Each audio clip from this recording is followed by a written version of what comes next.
The game of life is like a chessboard. You can be a pawn or you can be the king. The choice is yours.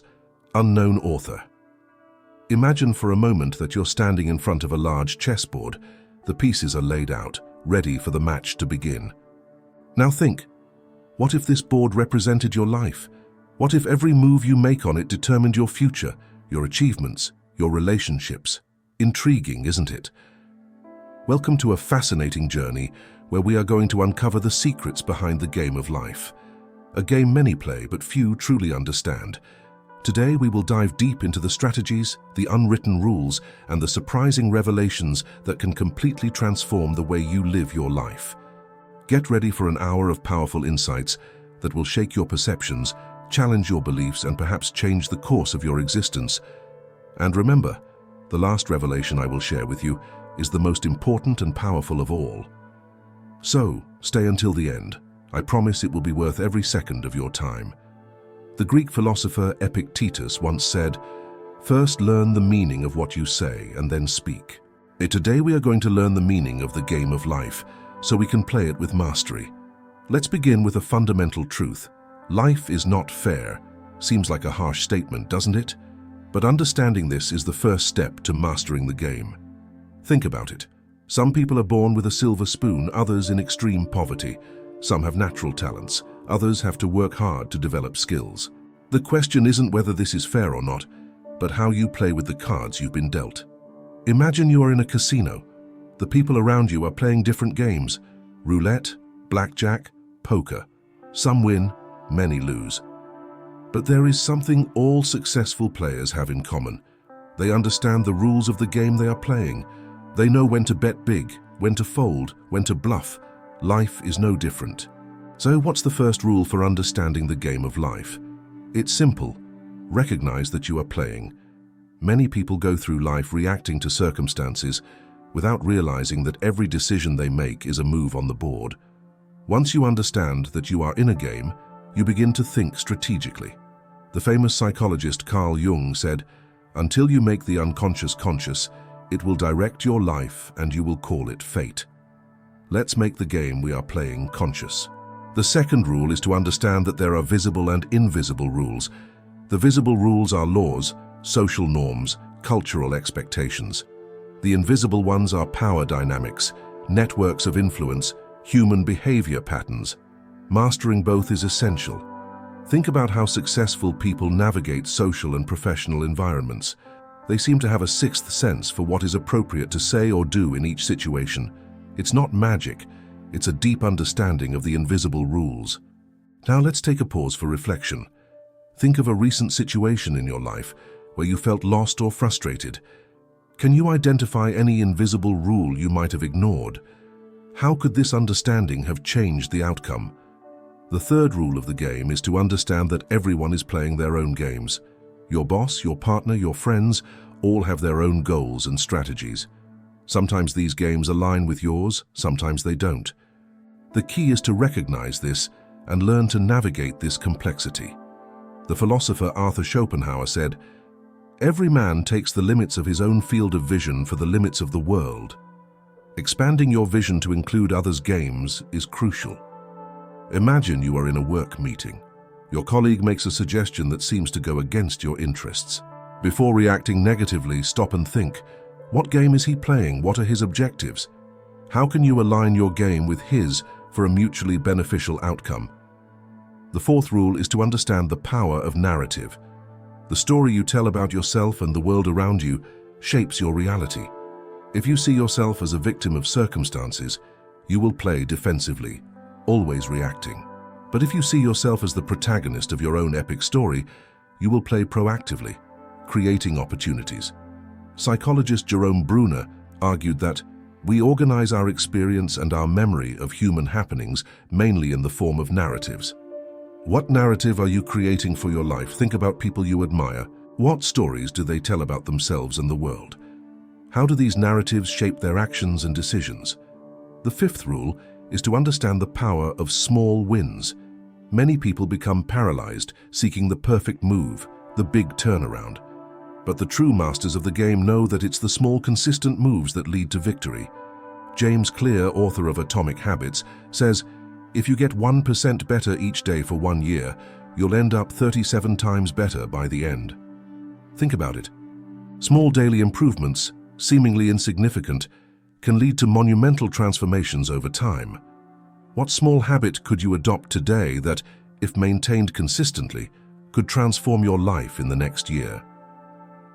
The sixth rule is to understand the power of adaptability. The game of life is constantly changing.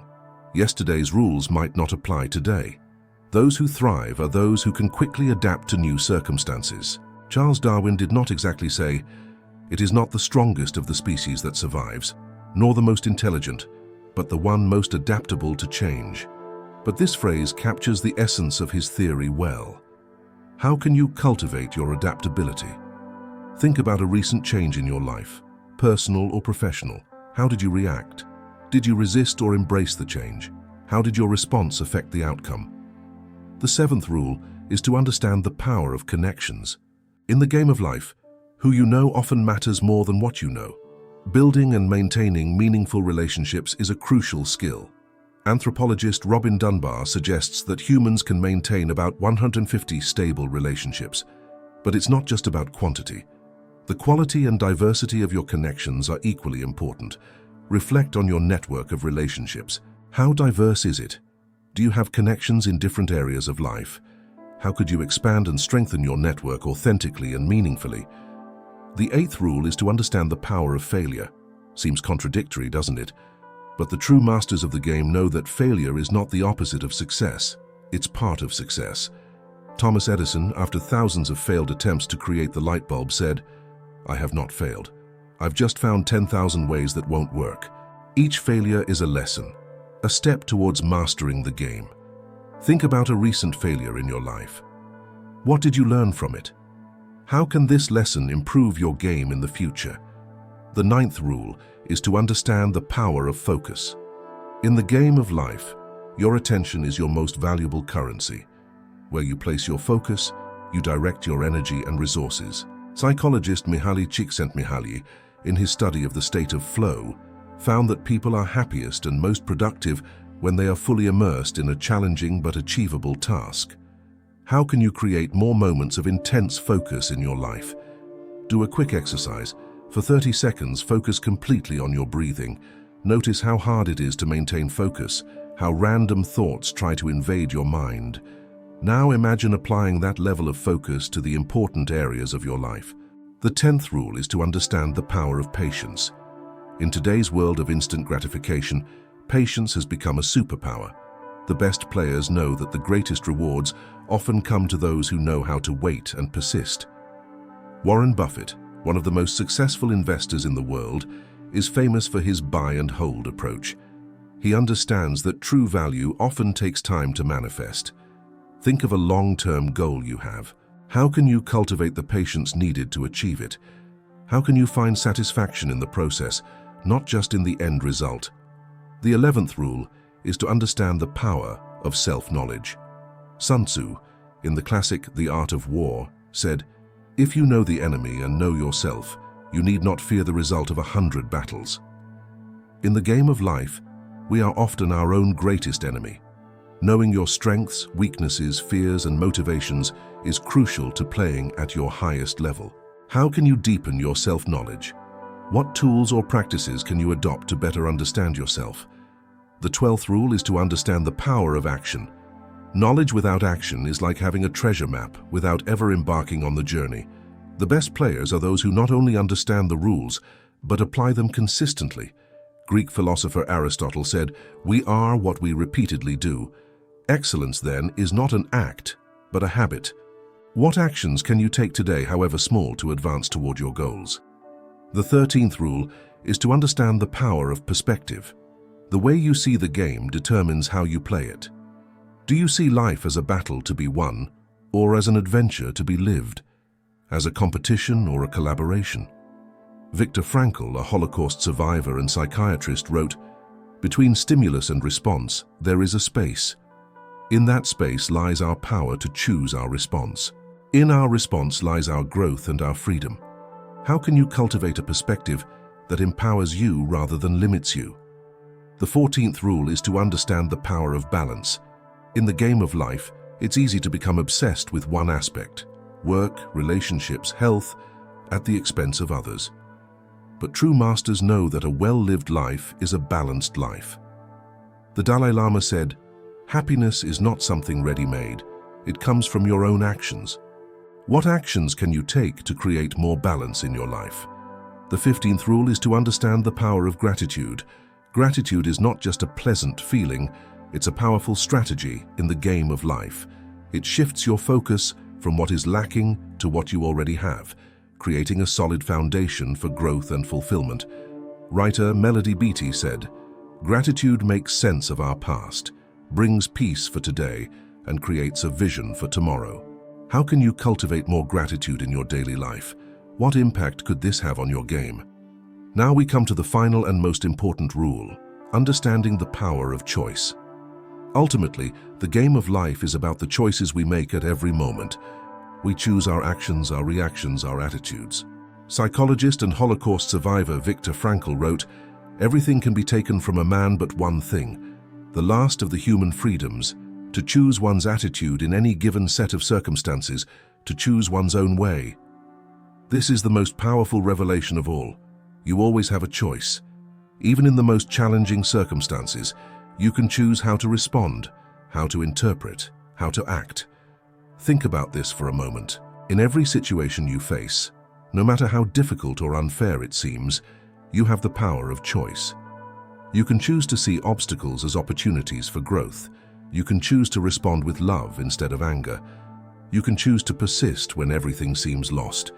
It is this understanding that you always have a choice that separates the masters of the game from mere players. It is what allows some people to thrive in the face of adversity, while others succumb.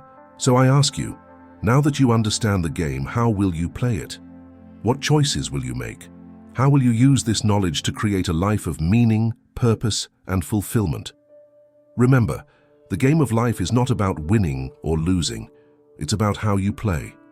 It's about the growth, the connections you make, the impact you have. It's about becoming the best version of yourself. As we conclude this journey of discovery, I want to leave you with a challenge.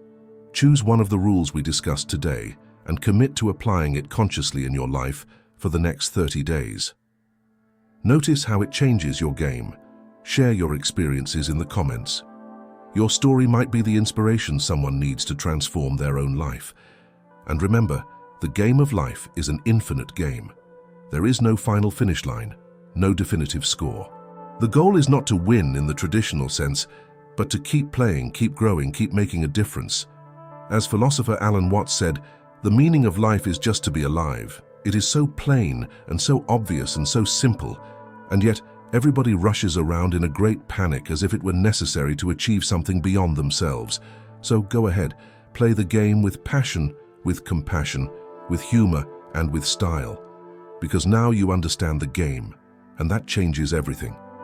Thank you for embarking on this journey with me. Remember to leave in the comments, "I choose to play with purpose." This will not only let us know you watched until the end, but also serve as your public commitment to applying what you learned today. And if you found this video valuable, don't forget to share it with someone who could benefit from these ideas.